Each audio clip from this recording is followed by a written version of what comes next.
Good evening, ladies and gentlemen, and welcome back to another episode of Crossing the Line. I am your host, Matt Entrikin, and with me is my partner, Sean Sullivan. Sean, today it's a rainy day, man. We got a rare rainy day in Grand Junction. How do you feel about it? It's kind of nice. It's a good mix-up.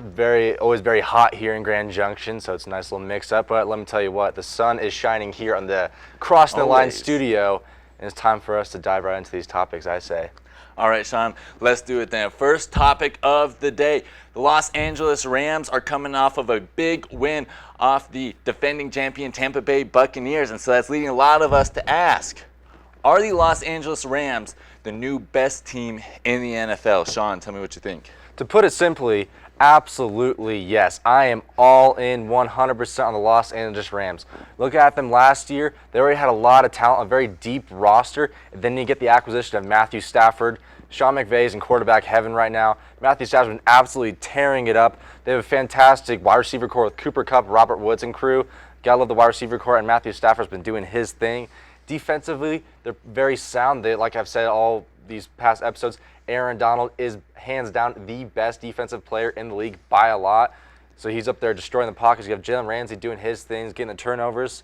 The one thing that maybe gives it a little bit pause right now this early into the season is the lack of wide receiver depth. Obviously, Henderson wasn't even in last game. They have Sony Michel, which was a good pickup from New England. So that's been good for the Rams.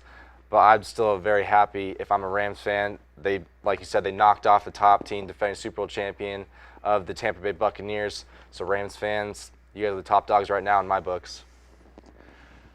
All right, my answer, to put it simply, absolutely no. Sean, let me tell you something. These teams are both very identical. They're both very elite. Identical in a lot of ways, equal in a lot of ways. Both are pretty even on the defensive side and offensive side. They all have all those great side pieces, a lot of weapons. But I think we should rephrase this question. I think it shouldn't be, are the LA Rams the best team in the NFL? It should be, is Matthew Stafford better than Tom Brady? And no, he is not. No one in their right minds is going to say Matthew Stafford is better than Tom Brady. Time and time again, we see Tom Brady do it in the big moments. And what is the one thing we have never, ever, ever, never seen Matthew Stafford do is win in the big moments. He's barely even been to the big moments. So come on, guys. I mean, you cannot, there's no big source of disparity between these two teams besides the quarterback. Well, I'll go to last week then to counterpoint that. Matthew Stafford threw 4 touchdowns. Brady had like 2, and he didn't even play that well because Aaron Donald was destroying the pocket so much he couldn't even throw. Matthew Stafford was doing his thing, getting 4 touchdowns. So how could you say right there that Matthew Stafford right now is not playing better than Tom Brady has been? Let me put it this way. Right now, the Rams are playing better than anyone else in the league. However, later is when Tom Brady plays better than everybody, year after year, plays better than everybody. Matthew Stafford is unproven. He's on a new team. The chemistry's not already there. Buccaneers are already firing on all cylinders. I'm not worried about Aaron Donald. I'm not worried about Tom Brady. Tom Brady also still has thrown more touchdowns than Matthew Stafford over the course of the season. Did you say you're not worried about Aaron Donald right now? You're not worried about Aaron Donald? I'm not scared of Aaron. It's not even a very opposing name. Oh, look, there comes Aaron. I mean, no, I'm not scared of Aaron Donald. If Aaron Donald's smacking me in the mouth, I'd be pretty worried. If Aaron Donald hit me, I would be sounding my alarm. And it's time for us to sound the alarms after this week 3. And Matt, who are you sounding the alarms on right now? Sean, I am sounding the alarm on the New England Patriots. Why? Well, it's because of Mac Jones, the quarterback. You already had the greatest coach of all time in Bill Belichick leading you. But the 1-2 Patriots, we're already seeing some, I think, pretty big holes in Mac Jones. He's coming off of a very comfortable, very safe environment over there at Alabama, where he had a wall of an offensive line and a track team full of wide receivers. And now we're finally seeing him face some adversity. And in this last game, we saw him like on the borderline of tears. I mean, he's needing his team to bring him up. He's just seemed very emotionally unstable, and the NFL is full of adversity. And so I'm just, Mac Jones is a big problem, I think. Well, obviously, these are not the Patriots of old. I wouldn't say I'm sounding alarms on them quite yet just because of the division. Minus the Buffalo Bills, they're a very solid team. but you have the Jets, and I mean, what's there to say about the Jets?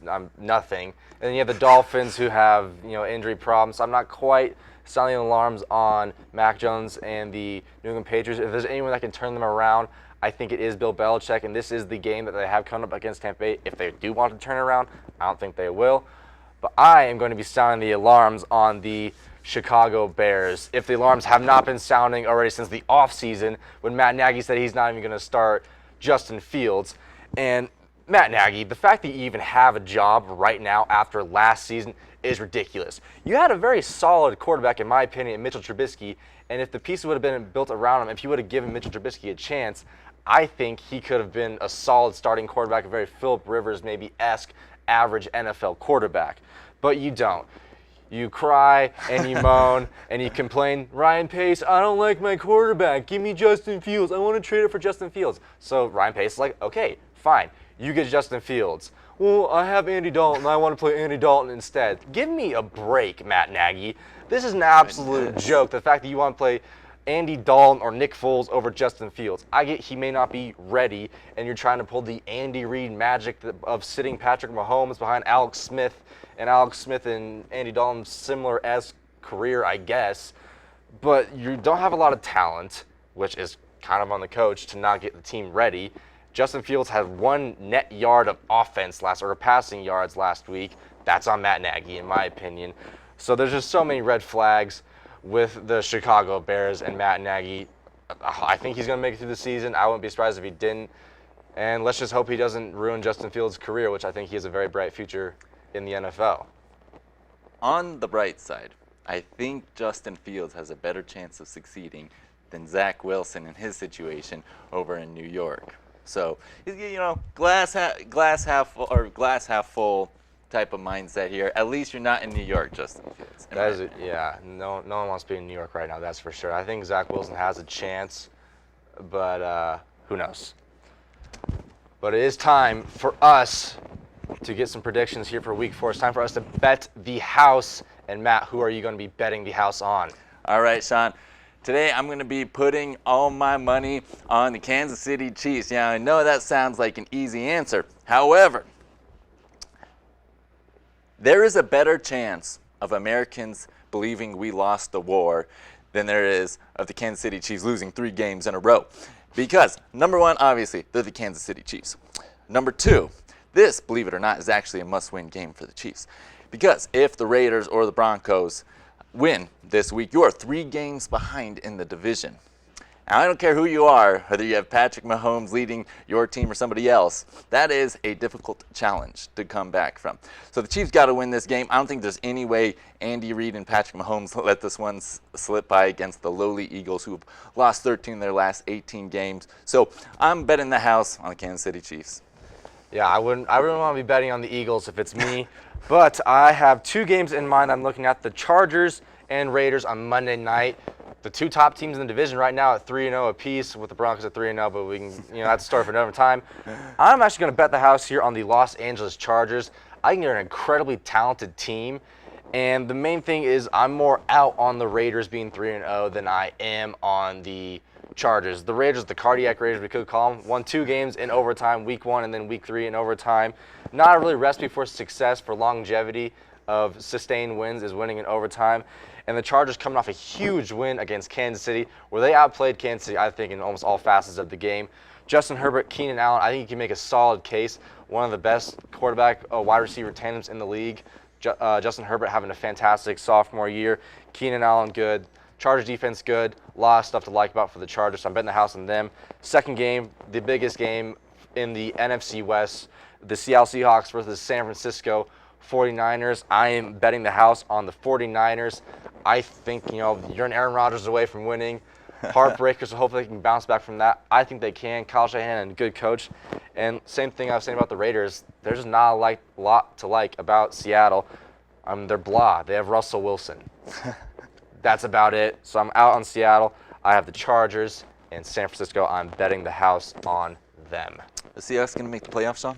No, they're not. Whoa. Why don't you sound the alarm on the Seahawks? I mean, the season's young, and I just think the main thing is that they have a really, really hard division in the NFC West. It's the best division in football, that or the AFC West, in my opinion. Okay. All right, guys. Well, we're going to switch gears for our fourth topic of the day. It's our crazy question. And today, it's going to be, if Sean and myself were to be professional athletes, what sport would it be in? Sean, get us going. Ping pong. I think that I can go be a professional Olympian in ping pong. Sure, have I not been playing ping pong since I've been 5 years old? No, but I have been playing since I've been about 12 years old or 11 years old, and I would say right now I would consider myself to be an above average ping pong player. I'm not saying I'm winning any gold medals, but also ping pong's fun. I wouldn't mind playing all day, every day to have my Olympic dreams come true. So that's why I think I could go professional on ping pong.